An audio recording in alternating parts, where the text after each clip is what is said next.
Muy bien, pues estamos en la serie que se llama Viendo lo Invisible. Viendo lo Invisible. Esta es la cuarta semana de esta serie, en donde estamos hablando acerca de la fe, lo que hace la fe en nuestra vida, el papel que la fe juega en nuestra vida y cómo nosotros debemos de responder a la fe, ¿verdad? Y en toda esta serie hemos estado hablando de estos principios, pero hoy quiero hablarles de algo que está sucediendo en nuestra cultura y que todos ustedes estarán de acuerdo conmigo. Esta cultura lo que promueve es el progreso, y lo que promueve esta cultura es perseguir las metas personales, y lo que promueve esta cultura es buscar la ambición personal, ¿verdad? Ir avanzando y avanzando tanto en lo laboral como en lo familiar, como en lo que usted quiera. La cultura lo que te dice es busca lo tuyo y la promoción de tu vida, ¿verdad? Y eso es lo que promueve la cultura. Y yo no le quiero decir que eso está mal, porque eso no está mal. Tenemos que buscar crecer y tenemos que buscar desarrollarnos y tenemos que buscar algo más, ¿verdad? Seguir creciendo en nuestra vida. Pero si nosotros vemos la Biblia, en la Biblia hay muchas historias en las que encontramos todo lo contrario, en donde no se nos invita a promover nuestra vida y a buscar nuestras metas personales, sino más bien a ceder todo eso y buscar el propósito de Dios. De hecho, esas fueron las palabras de Jesús a sus discípulos cuando les dijo: oigan, ya sé que la cultura se mueve de una manera o actúa de una manera, los gobernantes, los líderes de esta nación actúan de una manera, pero no entre nosotros. Entre nosotros va a ser diferente. El que quiera ser el primero tiene que ser el último y va a servir a los demás. Eso de lo que está hablando es no de rechazar mi promoción, sino más bien de buscar el propósito de Dios. Y muchas veces al buscar el propósito de Dios, yo cedo y renuncio a lo que yo creo que merezco. Y déjeme le digo algo, eso también es fe. Eso también es fe.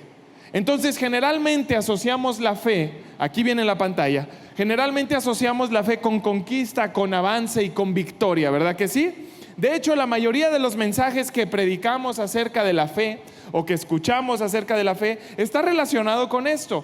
Necesitas fe para seguir avanzando, necesitas fe para conquistar, necesitas fe para abrirte un nuevo paso, ¿verdad? Para una nueva vida, para una nueva temporada, etcétera. Y generalmente se relaciona la fe con esto: conquista, avance y victoria.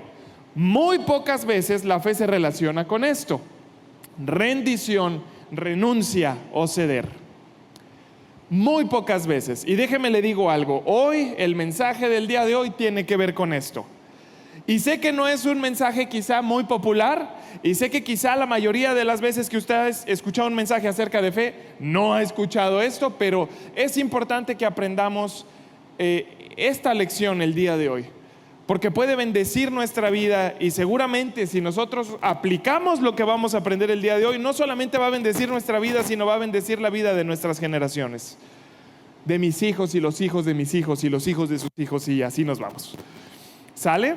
Entonces es bien importante que aprendamos esto. La fe también es ceder y renunciar, persiguiendo el propósito de Dios. Eso también es fe, es una expresión de fe. Confiar en Dios lo suficiente como para decir: te entrego esto que creo que me merezco, pero te lo entrego, porque confío lo suficiente en ti y quiero perseguir tu propósito. Eso también es fe. Entonces hoy vamos a hablar de un hombre que creo que es uno de los hombres muy importantes en la Biblia, pero que muchas veces es menospreciado. Y no solamente es menospreciado, sino que muchas veces yo he escuchado a gente que ha hablado mal de este hombre y ha manchado su reputación por un malentendimiento de la palabra de Dios. Y este hombre, cuando se menciona como un personaje extra, ¿verdad? Como un personaje secundario, pero en realidad este hombre es un gigante de la fe. Y a lo mejor usted no lo ha visto de esta manera, pero el hombre del que vamos a hablar el día de hoy y que nos va a enseñar lo que vamos a aprender es un gigante de la fe. De hecho, yo considero que ha hecho una de las cosas más difíciles por hacer, que es vencer el orgullo personal, ¿verdad? Generalmente hablamos de fe y decimos: no, conquistó ciudades, tumbó murallas, ¿verdad que sí? Pero este hombre venció el orgullo personal persiguiendo el propósito de Dios. Y este hombre se llama así: Jonatán. ¿Alguien ha escuchado la historia de Jonatán? Levánteme la mano. Muy bien, hoy vamos a hablar de Jonatán, porque Jonatán era un hombre que logró ver lo invisible. Jonatán era un hombre de fe, de una confianza plena en Dios. A pesar de que las circunstancias a su alrededor dictaban que él no fuera una persona dedicada a Dios y devota a Dios, él dijo: yo me voy a dedicar a Dios. Y a pesar de que todo a mi alrededor me diga que yo renuncie a lo que Dios me ha hablado, yo me voy a dedicar a Dios. Este es Jonatán, un hombre que logró ver lo invisible. Entonces hoy vamos a tomarlo como el protagonista de nuestra historia, cuando muchas veces él es como un personaje secundario. Pero él tiene un peso especial en la historia. Y para hablar de Jonatán tenemos que hablar del contexto de su vida y de su historia. Entonces quiero que podamos hablar un poquito acerca del contexto de Jonatán. Y me voy a ir hasta el libro de los Jueces. Yo sé que algunos de ustedes han visto el libro de los Jueces, y en el libro de los Jueces encontramos que el deseo de Dios era que pudiera actuar el pueblo en una teocracia. Aquí viene, dice así: Dios quería que el pueblo, a ver, póngamelo ahí. No, pónganme los cuadritos. Ese mero. Dice que Dios quería que nosotros o su pueblo funcionara en una teocracia. ¿Qué significa eso? Que Dios es el rey y que no hay otro rey, y que Dios es el que manda, y que Dios es el que dicta las reglas, y que Dios es el que dicta el rumbo del pueblo. Él es el rey y no hay otro rey. Y entonces Dios dijo: yo quiero ser el rey de este pueblo, y quiero que todos ustedes me vean como un rey, y para eso voy a establecer jueces. Y los jueces, su función es escuchar mi voz y decirle al pueblo lo que yo estoy diciendo. Y por ahí el libro de Jueces está lleno de algunos jueces que estuvieron ejerciendo esta función: escuchar la voz del rey y hablar al pueblo acerca de las instrucciones del rey. Y así estuvieron funcionando en algunos años, ¿verdad? Pero el pueblo se desesperó, y el pueblo dijo: oye, ¿por qué no podemos tener reyes como las otras naciones? ¿Por qué tenemos que tener a un único rey que es Dios? ¿Por qué no podemos tener a un rey tangible que podamos tocar y que podamos reclamarle cuando está mal? Y entonces empezaron a exigir un rey. En ese momento había un juez que se llamaba Samuel. Y Samuel no solamente era un juez, sino que era un profeta. Y Samuel tuvo 2 hijos, y a sus 2 hijos les dijo: ustedes van a ser los próximos jueces. Pero estos muchachos canijos no tenían nada que ver con Dios. Se portaban como ellos les pegaba la gana, y hacían y deshacían. Y entonces el pueblo los vio y dijo: oye, pero esto no tiene nada que ver con Dios, ¿verdad? Entonces realmente el último juez fue Samuel. Sus hijos no cuentan como jueces. Y entonces en este tiempo en donde Samuel es juez, el pueblo se levanta y dice: ya no queremos una teocracia, queremos una monarquía, queremos reyes como todas las otras naciones. Y entonces Samuel se siente triste, se enoja y va a orar con Dios y le dice: Dios, ¿qué onda? Este pueblo no quiere seguir las indicaciones. Y Dios le dice: tranquilo, no te están rechazando a ti, sino que me están rechazando a mí. Al que no quieren como rey es a mí, me están rechazando a mí. Entonces vamos a darles un rey. Y cuando Samuel va con el pueblo y les dice: ok, vamos a hacer lo que ustedes dicen, nada más que les quiero dejar algo en claro: cuando ustedes tengan reyes, no va a ser como ustedes piensan. El rey va a exigir impuestos. Parte de su dinero le corresponderá al rey.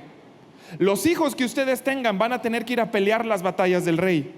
El rey va a oprimirlos, va a obligarlos a trabajar más, dobles jornadas, etcétera, y ese va a ser su rey. Y quiero que sepan que les va a ir mal cuando tengan rey. Y ellos dijeron: no nos importa, queremos un rey como las otras naciones. Bueno, pues van a tener un rey. Y entonces Dios levanta al primer rey de la nación de Israel, que es el rey Saúl. Él es el primer rey. Y este tipo no era alguien especial, nunca había estudiado política, ¿verdad? Ni derecho, ni nada de eso. Más bien era una persona que se dedicaba al campo, pero tiene unas características que están un poco interesantes, y quiero que podamos verlo. Esto viene en Primera de Samuel, capítulo 13. Dice: Saúl era el hombre más apuesto en Israel, el hombre más apuesto, y además era tan alto que los demás apenas le llegaban a los hombros. Entonces, cuando vemos a Saúl, vemos a una persona que físicamente tenía el porte de un rey, físicamente parecía un rey. Y cuando él se ponía alrededor de los otros, él era el más alto, él era el que tenía más porte, él era el más guapo, y todos decían: wow, ¿ya viste a nuestro rey? Nuestro rey está guapo, ¿verdad? Sí, parece rey Saúl. Pero ¿cuál es el problema? Que a pesar de que físicamente podía parecer un rey, en el interior su carácter era el más débil y el más quebrado. Saúl, a pesar de que físicamente podía parecer un rey, en el interior tenía un carácter débil. Era una persona que dependía de la aprobación de los demás. Era una persona completamente insegura. Era una persona desobediente. Era una persona desleal. Así era Saúl, y ese fue el primer rey. Entonces, fíjense cómo las características físicas pueden demostrar algo, pero el corazón demuestra otra cosa, ¿verdad que sí? Así era Saúl. ¿Y por qué estamos hablando de Saúl y de Samuel? Pues porque Samuel fue el que levantó a Saúl, y Saúl es el papá de Jonatán, nuestro personaje principal. Entonces, Saúl reinó durante 42 años. Y durante esos 42 años, él estuvo sufriendo a causa de su mal carácter. Pero no solamente él, sino que el pueblo estuvo padeciendo a causa de su mal carácter. 42 años soportando indicaciones tontas, soportando altibajos emocionales, soportando tontería y media, incluso soportando que ese hombre, Saúl, quisiera ser un sacerdote, quisiera tomar las posiciones de otras personas, y si alguien más se levantaba lo quería matar. Y así era Saúl, voluble por donde usted lo quiera ver. Entonces el pueblo estaba sufriendo, y hubo una ocasión en la que los filisteos se levantaron en contra de Israel. Y entonces dijeron: vamos a matar a Israel, porque usted sabe que los filisteos son el enemigo clásico, ¿verdad?, del pueblo de Israel. Se levantan los filisteos y empiezan a querer luchar, y Saúl también. Se separa el ejército de Saúl en dos. Está por un lado Saúl, está por otro lado Jonatán, y dicen: vamos a pelear, y le ganan a los filisteos. Y entonces tienen una victoria. Y los filisteos no destruyeron a todo el ejército, pero los filisteos que quedaron vivos dijeron: no puede ser posible que nos hayan ganado ellos, ¿verdad? Entonces empiezan a reunir un ejército nuevo, más grande, más poderoso, con carros, con caballos, con un ejército más poderoso, ¿verdad? Y entonces Saúl se da cuenta y dice: ¿qué está pasando? Ya vamos a morir. A pesar de que él tenía una promesa por Dios, vamos a morir, ¿y qué va a pasar? Y entonces, fíjese lo que pasó.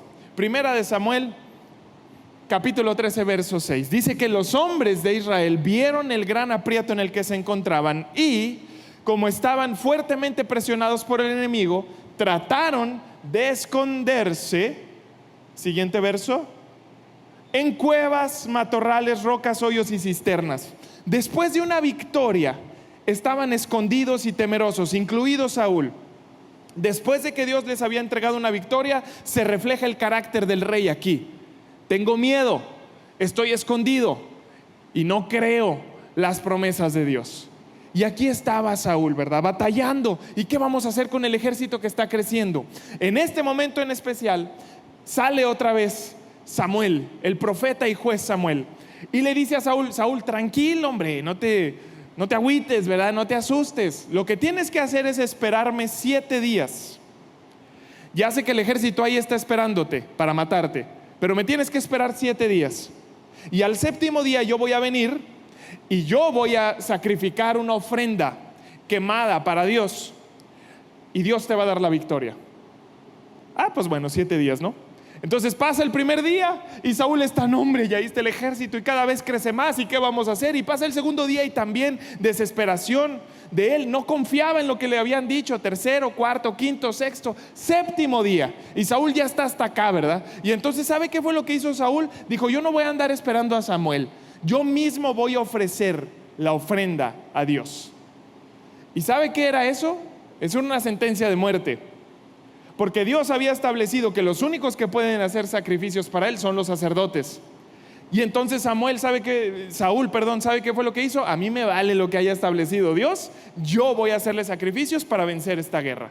Y entonces trae a los toros y a los animales y los sacrifican y los ponen ahí en el altar, y se empieza el humadero y la quemazón, ¿verdad?, de los animales y del sacrificio. Y como si pareciera chiste, en eso va llegando Samuel y empieza a oler, ¿verdad?, todo el quemadero, y él dice: este es Saúl. Y entonces Samuel le pregunta a Saúl: Saúl, ¿qué has hecho? Te dije que te esperara 7 días. y que me esperaras a mí para yo sacrificar la ofrenda. Y fíjese lo que dice, 1 Samuel 13:13. Le dice Samuel a Saúl: qué tontería, qué tontería. No obedeciste el mandato que te dio el Señor tu Dios. Si lo hubieras obedecido, el Señor habría establecido tu reino. 14 dice así: pero ahora tu reino tiene que terminar, porque el Señor ha buscado a un hombre conforme su propio corazón. Durante los 42 años del reinado de Saúl se evidenció su mal carácter, su carácter deficiente.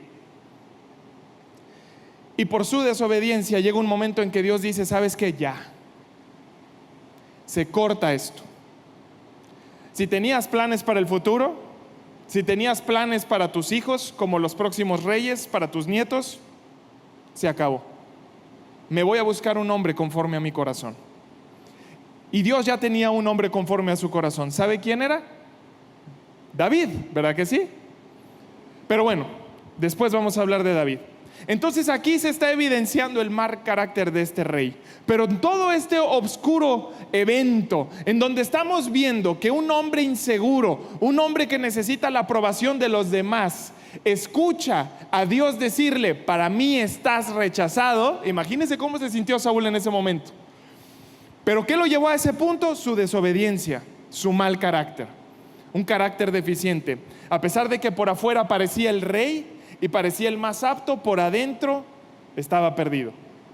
En este momento tan oscuro para Saúl, se levanta la fe de Jonatán. ¿Quién era Jonatán? Su hijo. ¿Y quién era su hijo? El príncipe. ¿Y quién es un príncipe? El siguiente al trono, ¿verdad que sí? Jonatán es el hombre que nunca llegó a ser rey, pero que su carácter era el de un rey. Ese es Jonatán, el hombre que nunca llegó a ser rey, pero que su carácter era el de un rey. Y entonces, en medio de toda esta confusión, mientras está Samuel diciendo: ya estás eliminado, y el ejército está esperando ahí para matarlos, en toda esta confusión está dividido el ejército de Israel en dos. Y Jonatán le dice a su escudero algo muy interesante. Le dice: oye, ¿qué te parece si tú y yo vamos solos en contra del ejército? Jonatán le dice al escudero: ¿qué te parece si tú y yo vamos en contra de todos ellos? ¿Cuántos consideran que eso es una locura? Eso es una locura. Pero ¿sabe qué es lo que estaba pasando? Que Jonatán estaba viendo lo invisible por su fe. A pesar de los momentos que estaban experimentando, donde le dijo Dios a Saúl: ya, se acabó para ti y para tus descendientes, ya no hay nada más, ya no hay descendencia, ya no hay un legado del reino, ya se acabó. A pesar de haber escuchado eso, ¿qué fue lo que hizo Jonatán? Vamos a ir a destruir ese ejército, porque yo sigo confiando en Dios. A pesar de que me hayan dicho lo que me hayan dicho, o que hayan dado esa sentencia para nuestra familia, yo sigo confiando en Dios. Y entonces fíjese lo que dice la historia, sigue diciendo así. Dice Jonatán: crucemos hasta la avanzada de esos paganos, le dijo Jonatán a su escudero, y tal vez el Señor nos ayude, porque nada puede detener al Señor. Y sigue diciendo: Él puede ganar la batalla, ya sea que tenga muchos guerreros o solo unos cuantos. Esto es fe, familia. Y ahorita va a ver por qué le estoy diciendo que Jonatán lograba ver lo invisible, porque para mí es una locura lo que está proponiendo. Y no nada más es una locura lo que propone, sino es una locura el método que va a utilizar. Porque él lo que tiene que hacer es subir a es un precipicio, es como un voladero, el que separa al pueblo de Israel y al pueblo de los filisteos. Es un voladero. Entonces el pueblo de los filisteos estaba muy seguro, diciendo: estos muchachos no van a escalar para venir aquí con nosotros. No era subir una montaña caminando, era subir el voladero escalando. Y entonces le dice Jonatán a su escudero: vamos a subir eso. De hecho, la Biblia dice que el nombre de esos voladeros era Resbaloso. Imagínense cómo estaba. Entonces vamos a subir eso, a escalarlo, a cansarnos, y vamos a entrar a la guarnición de estos paganos y vamos a hacer un desorden. Y a mí se me hace muy loco, porque el escudero dijo: bueno, venga. te acompaño, ¿verdad? Eso también es fe, te acompaño. Y ahí van los dos, se suben por el voladero, sorprenden a los filisteos y entre los dos matan a 20 soldados. Y entonces hacen pedazos a 20 soldados, que eso ya es una gran batalla, ¿eh? 2 contra 20. Matan a 20 y entonces cuando Dios ve la fe de Jonatán, ahí es donde Dios dice, ahora me toca intervenir a mí. A pesar de que él ya había rechazado a su familia como reyes de su pueblo, él dice, ahora me toca intervenir a mí. Y dice la Biblia que Dios interviene y entonces empieza a crear una confusión en el pueblo filisteo, en el ejército filisteo. Y hay un temblor y se empiezan a matar entre ellos. Los filisteos dicen, oye, pues entre que sí y entre que no, pues te mato para que no me toque a mí, ¿verdad? Y se empiezan a matar entre ellos. Y 2 personas traen una victoria grande sobre el pueblo de los filisteos por tener una fe y por tener una fe que ve lo invisible. Fíjense lo que dice. Dice así, 1 de Samuel 14, no es el 14, 1 de Samuel, sí, 14, 20. Los filisteos estaban matándose unos a otros y había una terrible confusión en todas partes. En medio de un momento tenebroso para Saúl, en donde le dicen se acabó, se alza la fe de su hijo Jonatán, que dice, yo sigo viendo lo invisible y vamos a conquistar para nuestro Señor. Y lograron una gran victoria. Este era Jonatán. Quiero que por favor vea aquí las características de Jonatán. Jonatán actuaba con fe, inspiraba valor, honraba a Dios, fue leal, fue humilde, fue íntegro. Él tenía el carácter de un rey, pero Jonatán es el hombre que nunca llegó a ser rey. Pero tenía una fe grande, una fe que lograba ver lo invisible. Y entonces, regresando de su victoria, Saúl escucha el ruido del pueblo filisteo que se están haciendo pedazos entre ellos. Y él dice, nadie de nosotros de este ejército va a tomar un bocado de comida, nada, hasta que los eliminemos por completo. No me importa si nos tardamos lo que nos tengamos que tardar, que eso es una locura. Ahí también se refleja su carácter. Es una locura. ¿Sabe cómo se encontraba el ejército de Saúl? Débil, sin fuerza, porque no habían comido nada. Pero Jonatán no había escuchado esa indicación. Entonces Jonatán, de regreso, con su palo, metió un palo, una vara que traía caminando, la metió en un panal de abejas, agarró miel y así, mire, bien rico, ¿verdad? Disfrutando de su victoria, echándose un bocado de miel. Y la indicación de su papá era, todo el que coma antes de que venzamos va a morir. Y entonces llega Jonatán con el ejército y se entera Saúl de que Jonatán comió. Y entonces Saúl sabe qué es lo que quiere hacer con su hijo, lo quiere matar. A su propio hijo, el que había conseguido la victoria. ¿Por qué? Porque desobedeciste lo que yo había mandado, ¿verdad? Inseguridad en el liderazgo, su carácter débil otra vez. Y hasta Jonatán le dice, oye papá, ¿en serio me vas a matar por haber comido miel? Mira cómo están los soldados, todos muertos de hambre y débiles, no pueden pelear así, ¿qué locuras estás haciendo? Y luego hace más locuras el rey Saúl. Llega otro momento en otra batalla en donde Dios le dice, tienes que eliminar a todos. El ejército que está peleando en contra ti, los tienes que eliminar a todos. Al rey, a los soldados, incluso hasta a los animales los tienes que matar. ¿Y saben qué fue lo que hizo Saúl? Yo hago lo que se me pega la gana. Voy a dejar vivo al rey, que se llamaba Agag, y voy a dejar a las vacas más gordas, desobedeciendo. Y yo sé que ustedes conocen esa historia se predica mucho, ¿verdad? En donde Dios le dice, oye, es mejor obedecer que los sacrificios. Y tú has optado por buscar lo tuyo propio en lugar de obedecer el propósito de Dios y la voz de Dios.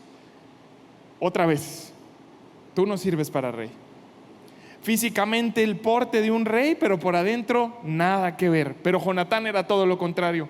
Jonatán tenía el carácter de un rey y tenía una fe poderosa que lograba ver lo invisible, que le dio la victoria. Ahora, hasta este punto de la historia, a lo mejor usted está diciendo, bueno, mira qué padre esa fe, ¿verdad? La fe que logra ver para conquistar, ¿verdad que sí? La fe que logra ver lo imposible para conquistar. Pero si usted se acuerda, yo al principio del mensaje le dije que también hay una fe para ceder y renunciar, ¿sí o no? Y entonces ahorita vamos a ver de qué se trata esa fe, porque Jonatán también ve lo invisible en este aspecto, para ceder y renunciar. Entonces Dios desecha a Saúl y a toda su familia y se busca un hombre conforme a su corazón. Y ese hombre conforme a su corazón no era Jonatán, sino que era ¿quién? David. Y entonces, si se acuerda, David era un pastor de ovejas, ¿verdad? Y él era ahí un muy buen pastorcito de ovejas que cuidaba sus ovejas, que mató a un oso y mató a un león para proteger a las ovejas, y cada rato practicaba con la onda, ¿verdad? Yo supongo, eso no dice la Biblia, pero a ver, para haber tenido la puntería y matar al gigante de un solo tiro, yo supongo que practicaba todos los días. Entonces ahí estaba el pastorcito David, que también era un excelente músico. Y cuando todos los espíritus chocarreros estaban atormentando al rey Saúl, y cuando su misma mente estaba atormentándolo a él por su mal carácter, Saúl mandaba a hablarle a músicos: vengan y calmen mi ser, ¿verdad? Mi mente. ¿Y sabe quién era el que calmaba y le daba tranquilidad? David. Entonces no solamente era un pastor, sino que también era un excelente músico. Y llega un punto en donde otra vez el pueblo de Israel tiene que pelear con los filisteos. Nada más que ahora los filisteos armaron un gran ejército y traían a un gigante. ¿Y el gigante cómo se llamaba? Goliat, ¿verdad que sí? Y entonces ahí está Goliat amenazando al pueblo y diciéndole: ninguno de ustedes pueden contra mí, ¿verdad? Y David va pasando por ahí porque trae pan y queso para sus hermanos que son soldados. Y él dice: ¿qué está haciendo hablando mal en contra de nuestro Dios? Y nadie se atreve a detenerlo. Yo mismo lo voy a detener. Que ese es otro hombre de gran fe, David. Pero no estamos hablando mucho de él, estamos hablando de Jonatán. Pero tengo que hablar de David. Entonces David ahí está, ¿verdad? Con Goliat. Usted sabe, agarra una piedra de arroyo, la pone en su onda y le da una pedrada en la frente. Se cae Goliat. Después agarra la espada de Goliat y le corta la cabeza al gigante. Agarra la cabeza del gigante, no sé si esto usted lo sabía, pero agarra esa cabeza ahí toda ensangrentada. Me encanta esa imagen. Es que a mí me gustan las películas de guerra. Toda ensangrentada, y adivine qué hace con la cabeza. Va a Jericó y le dice a Jericó: lo mismo les va a pasar a ustedes. Ese es un hombre de fe. David es un hombre de fe. Lo mismo les va a pasar a ustedes, porque ese lugar es para nosotros.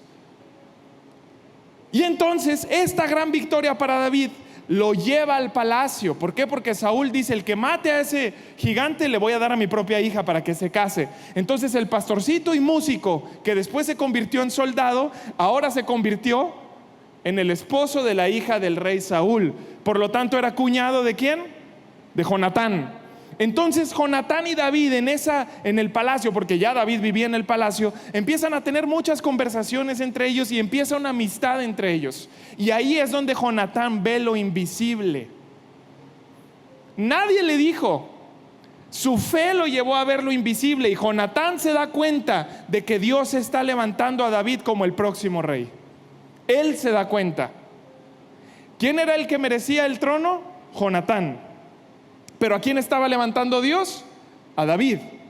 Y Jonatán se da cuenta de eso. ¿Y sabe qué es lo que hace Jonatán? En lugar de decir: este lugar me pertenece, yo soy el próximo rey, no me importa quién seas tú, yo soy el que sigue para gobernar. ¿Sabe qué es lo que hace? No hace nada de eso, al contrario. Él ve lo invisible y dice: si Dios está levantando a este hombre, yo voy a apoyar lo que Dios está levantando. No me importa si yo quedo en segundo lugar, o en tercero, o en cuarto, o en quinto. Si Dios está levantando a este hombre, yo voy a apoyar a ese hombre. Familia, esa victoria fue más difícil que haberle ganado a los filisteos anteriormente. Es ganarse a sí mismo, es ganarle al orgullo. Es decir: no me importan mis metas personales, prefiero el propósito de Dios. Y eso es tremendamente difícil, porque yo en un inicio le dije que esta cultura lo que promueve es perseguir tu beneficio propio. Es decir, primero yo, y luego yo, y al último yo, y los demás no me interesan. Y si consideramos a la familia, pues bueno, hay gente que considera a la familia, pero la mayoría no. Eso es lo que promueve la cultura, y también se promovía en aquel momento. No es algo nuevo. Pero Jonatán es contracultural. Jonatán dice: no me interesa si yo quedo en segundo lugar. Puedo ver que Dios está levantando a David. Puedo ver que Dios está levantando a David. Entonces, la fe de Jonatán lo lleva a hacer algo bien impactante. Lo lleva a hacer un pacto con su amigo David. Y este pacto es muy interesante, lo vamos a ver al final, pero quiero que vea el principio del pacto. Fíjese lo que dice. Primera de Samuel, capítulo 18, 3 y 4. 3 y 4 dice: Jonatán hizo un pacto solemne con David, porque lo amaba tanto como se amaba a sí mismo. Verso 4 dice: para sellar el pacto, ponga la atención, para sellar el pacto, quitó su manto y se lo dio a David, junto con su túnica, junto con su espada, su arco y su cinturón. ¿Cuántos están de acuerdo conmigo que son muy bonitos regalos? Pero no nada más son regalos. Jonatán lo que está haciendo es un acto profético simbólico. Cuando él se quitó el manto y la túnica y se la pone a David, es lo que le está diciendo: te estoy cediendo el lugar de autoridad que por derecho a mí me correspondía. Tú eres el próximo. Y te doy mi escudo y mi espada y mi arco. Tú eres el próximo rey. ¿Cuántos de nosotros el día de hoy tendríamos el valor para hacer eso? Ver que están levantando a alguien más en el trabajo, que eso pasa muy seguido, ¿verdad? Están levantando a alguien más en el trabajo por sus aptitudes y por su conocimiento y lo que usted quiera. ¿Y sabe qué es lo que pensamos la gente la mayoría de las veces? Me lo quiero acabar, ¿verdad? Porque ese es mi lugar. Yo tengo 10 años en la empresa y él tiene 2, ¿por qué le están dando ese lugar? Eso es lo que buscamos nosotros los seres humanos. Pero cuando tenemos fe, logramos ver lo invisible y logramos ver lo que Dios hace en otras personas. Y eso nos lleva a decir: ¿sabes qué? No me importa quedar en segundo lugar. Prefiero la voluntad de Dios.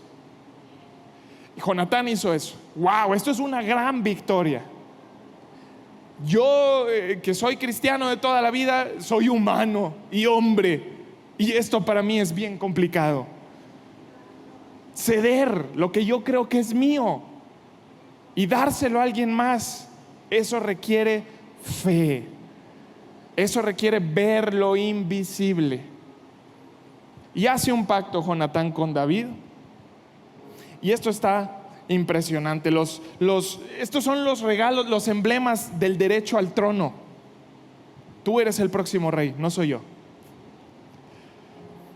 Jonatán ve en David al futuro rey ungido por Dios. Y Jonatán decide alinearse al propósito de Dios en lugar de ir en contra como su papá. Dígame si o no, este cuate tenía el carácter de un rey. Él tenía el carácter de un rey y por culpa de su papá, por culpa de un mal carácter, se echó a perder. Pero recuerde que Jonatán tiene una fe para ver lo invisible. Y así como lo llevó a tener la victoria en aquel acantilado, viendo lo invisible, así también lo llevó a descubrir en David al ungido de Dios, viendo lo invisible, y también viendo lo invisible lo llevó a hacer un pacto para sus siguientes generaciones. Eso es fe, y eso es una fe profética para mis siguientes generaciones. Y entonces ahí están platicando Jonatán y David. Saúl estaba vuelto loco porque la fama de David estaba creciendo y creciendo y creciendo. Me va a ganar la gente, cada vez más el pueblo lo va a apoyar a él, ¿verdad? ¿Qué vamos a hacer? Y entonces están en una cena familiar en donde no está David, y Saúl tiene una conversación con Jonatán. Y fíjese lo que le dice Saúl a Jonatán. Siguiente verso dice así. Primera de Samuel 20:31. Le dice Saúl a Jonatán: mientras ese hijo de Isaí, o sea David, mientras ese hijo de Isaí esté vivo, jamás serás rey. Tú, Jonatán, jamás vas a ser rey. Ahora ve y búscalo para que yo lo mate. Entiende que mientras él esté vivo, tu futuro está siendo perjudicado. Eso es lo que creía Saúl, ¿verdad? Vamos a matarlo. Eso es ir en contra de la voluntad de Dios. Y verso 32 dice Jonatán: pero ¿por qué tiene que morir, papá? ¿Qué ha hecho él? ¿Por qué tiene que morir David? Verso 33. Y entonces Saúl, en rabia, ¿verdad?, y enojo, le arrojó su lanza a Jonatán con la intención de matarlo. Y por fin Jonatán se dio cuenta de que su padre realmente había decidido matar a David. ¿Se da cuenta la diferencia de carácter? Y a mí me llama mucho la atención cómo el carácter de Jonatán salió de alguien como Saúl. Porque generalmente se transmite, ¿verdad?, el mal carácter, las malas decisiones, pero aquí sucedió algo diferente por la fe, por perseguir a Dios. El ascenso de David es una amenaza para ti, Jonatán, le dijo Saúl. Pero Jonatán, ¿qué fue lo que hizo? Prefiere honrar el plan de Dios que honrar una meta personal. Y entonces Jonatán va con David y le dice: oye, ¿sabes qué, amigo chaparrito? Mi papá te quiere dar cuello. Ya lo acabo de descubrir, lo acabo de confirmar. Entonces, nada ni nadie te va a hacer daño mientras yo esté aquí. Cada vez que quieran matarte, yo te voy a avisar. Cada vez que vayan a perseguirte, yo voy a estar ahí de por medio para ayudarte a que encuentres una salida. Jonatán decide alinearse con el propósito de Dios. Y entonces yo le dije que Jonatán es el hombre que jamás fue rey. Y así murió Jonatán. Se juntó otra vez el ejército de los filisteos, los canijos gorrosos, ¿verdad? Se vuelven a juntar y entonces matan a Jonatán. Y a lo mejor cuando uno ve la muerte de Jonatán, y no nada más muere Jonatán, sino que Saúl se suicida, dice la Biblia que puso una espada en la tierra, pero con el filo para arriba. Puso una espada y se dejó caer en la espada. Se suicidó Saúl y murió Jonatán. Y uno puede decir: ¿de qué sirvió tanta fe? ¿De qué sirvió tanta fe y tantas buenas decisiones si al final te mataron, verdad? A lo mejor uno pudiera pensar eso, pero déjeme decirle algo: la fe tarde o temprano trae sus frutos. Tarde o temprano trae sus frutos. Entonces no podemos desanimarnos. Si somos gente de fe y si somos gente que ve lo invisible, no podemos desanimarnos por los resultados que tenemos actualmente, porque Dios prometió que tarde o temprano los frutos ahí van a estar. Murió Jonatán y entonces se convierte en rey David. Pero Jonatán tuvo un hijo. ¿Se acuerda cómo se llama el hijo de Jonatán? Mefiboset. Y dice la Biblia que en esa pelea en donde murió Jonatán y donde se suicidó su papá Saúl, la criada o la niñera de Mefiboset lo cargó y le dijo: vámonos porque vienen en contra de todos. Y como tenía mucha prisa, se tropezó, se le cayó el niño y el niño quedó paralítico de por vida. Y entonces se perdió el niño durante años. Ya nadie sabía de él. Yo me imagino a un muchacho caminando con las manos porque los pies no le funcionan, arrastrándose por el pueblo buscando algo de comer, y que nadie se entere quién soy yo, porque si se enteran que soy el hijo de Jonatán, el nieto de Saúl, seguramente me van a venir a matar, porque represento un peligro para David, ¿verdad? Soy el hijo y el nieto de Saúl y el hijo de Jonatán. Y así estaba este muchacho, no era nadie, menospreciado. Era un muchacho que no tenía valor para la sociedad, que había quedado lisiado de por vida. Y el rey David se acuerda de un pacto que hizo con Jonatán. Quiero que veamos ese pacto. Fíjese lo que dice. Primera de Samuel 20, 13 y 15. Este es un pacto entre Jonatán y David. Dice así Jonatán: que el Señor esté contigo como antes estuvo con mi padre, y que tú me trates con el fiel amor del Señor mientras que yo vivo. Pero si muero, trata a mi familia con ese fiel amor. Y David dijo: yo voy a ser fiel a ese pacto por nuestra amistad.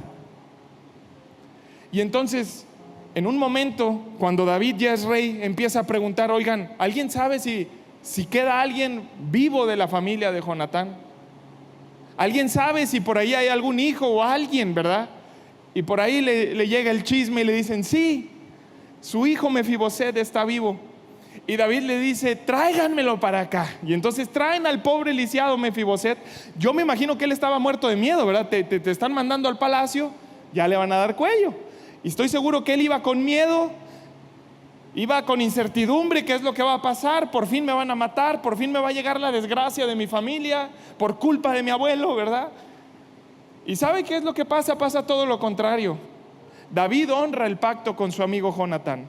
Y fíjese lo que le dice David: no tengas miedo, le dice a Mefiboset, mi intención es mostrarte mi bondad por lo que le prometí a tu padre Jonatán. Y no nada más mostrarte mi bondad, dice: te daré todas las propiedades que pertenecían a tu abuelo Saúl, y comerás aquí conmigo a la mesa del rey. Y dice la Biblia que todos los días Mefiboset comió a la mesa del rey como parte de la familia real. Y disfrutó de las tierras de su abuelo Saúl. Y no solamente él, sino que él tuvo hijos. Y el libro de Crónicas, Primera de Crónicas, habla de la descendencia de Mefiboset. Él tuvo hijos y tuvo nietos y bisnietos. Y todos ellos disfrutaron de las tierras que David, por recordar el pacto con Jonatán, le dio a Mefiboset. Fíjese cómo Jonatán quizá ya ni siquiera estaba pensando en él mismo cuando hizo el pacto. A lo mejor él dijo, yo quedé en segundo y no hay problema con que yo haya quedado en segundo. A lo mejor quedé en tercero o en décimo.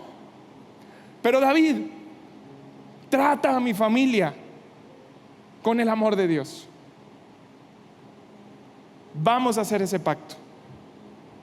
Y fíjese cómo la fe de un hombre que lograba ver lo invisible no solamente lo llevó a conquistar grandes victorias, sino que lo llevó a honrar a otras personas que Dios estaba levantando, y también lo llevó a que sus generaciones disfrutaran de la bendición de Dios.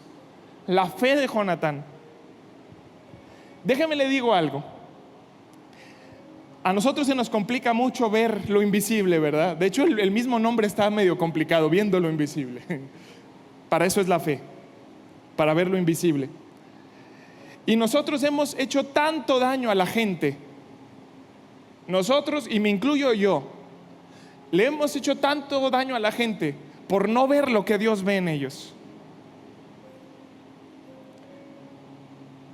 No vemos lo que Dios ve en las personas.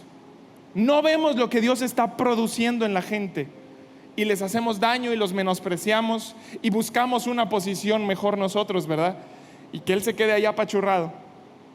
Pero Jonatán veía lo invisible y decía: a mí no me importa ceder mi lugar, porque veo lo que Dios está haciendo con David. Familia, necesitamos ser nosotros, hijos de Dios, que ven lo invisible en este aspecto, en ver en las personas lo que Dios tiene con ellos, en ver en nuestros hijos. Digo, no quiero que aquí nos pongamos sentimentales y que levanten la mano y que nos pongamos a llorar, pero cuánto daño nos hicieron a nosotros, ¿verdad? Nuestros padres o líderes, qué sé yo, porque no lograban ver lo que Dios estaba haciendo con nosotros. No repitamos el mismo error. Si alguien aquí es papá, ¿cuántos son papás? Levante la mano. Trate a sus hijos como Dios ve a esos hijos. Dios tiene algo especial con cada uno de los hijos que están aquí representados. Dios tiene algo especial, y hay veces que los menospreciamos y no vemos y los desvaloramos y los apachurramos. Pero Jonatán nos enseña una fe que ve en otros lo que Dios ve. Y aquí en la iglesia también, familia.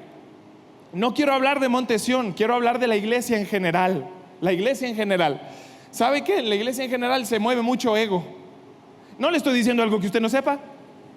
En la iglesia se mueve mucho ego, y todo el mundo anda buscando una posición, y todo el mundo anda buscando un liderazgo y todo. Y ¿por qué a mí no me levantan? Y aquel apenas tiene un año de cristiano y ya. ¿Y por qué? ¿Verdad? Y se mueve mucho eso.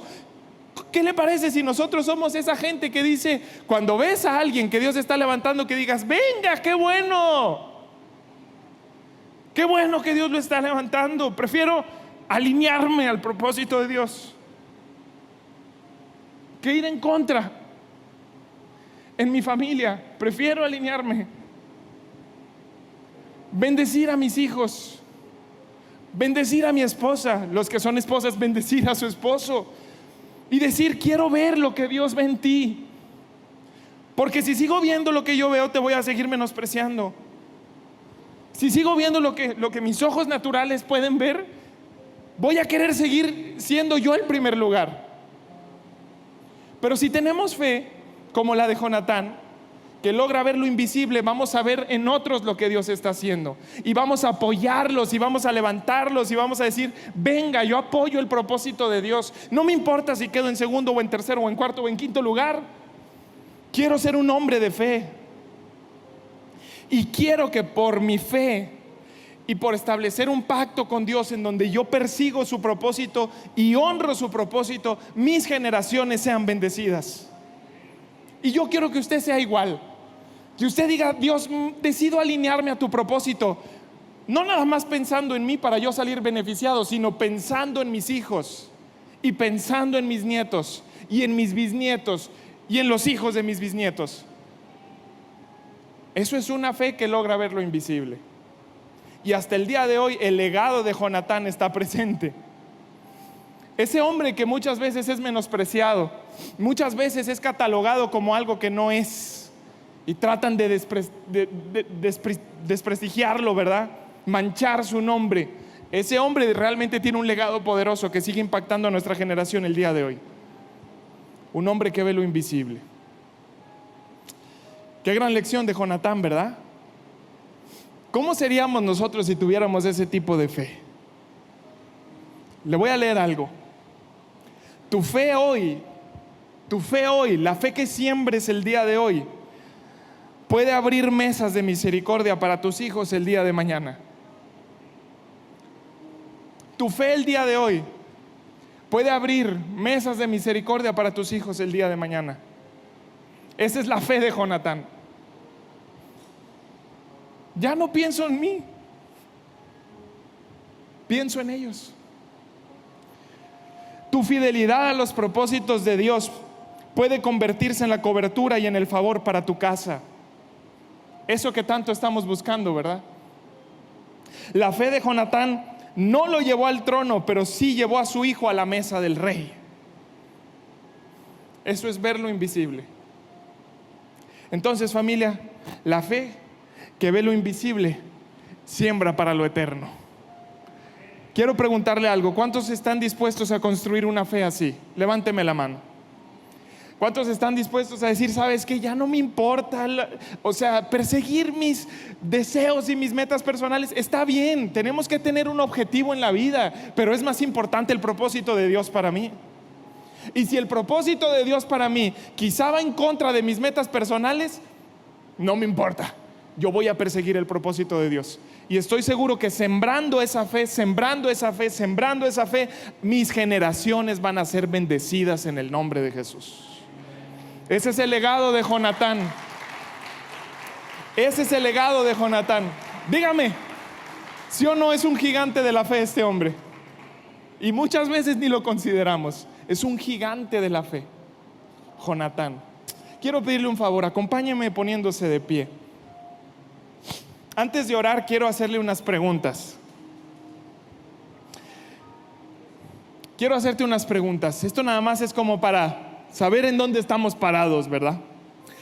¿Estás viendo en los demás lo que Dios ve? ¿O te dejas llevar por lo que se ve por afuera? ¿Estás dispuesto a vivir una fe que no conquista reinos, pero que sí conquista el orgullo propio? ¿Estás listo para renunciar a tus metas personales para permitir que se cumpla el plan de Dios en tu vida? ¿Estás sembrando una fe que será recordada y honrada por Dios incluso después de que tú mueras? Necesitamos construir esa fe.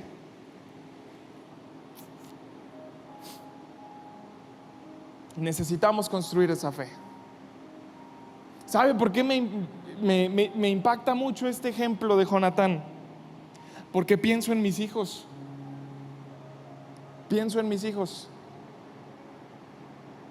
No le digo que no pienso en mí, también pienso en mí. Yo quiero ser bendecido, ¿verdad? Al igual que todos ustedes. Pero pienso en mis hijos.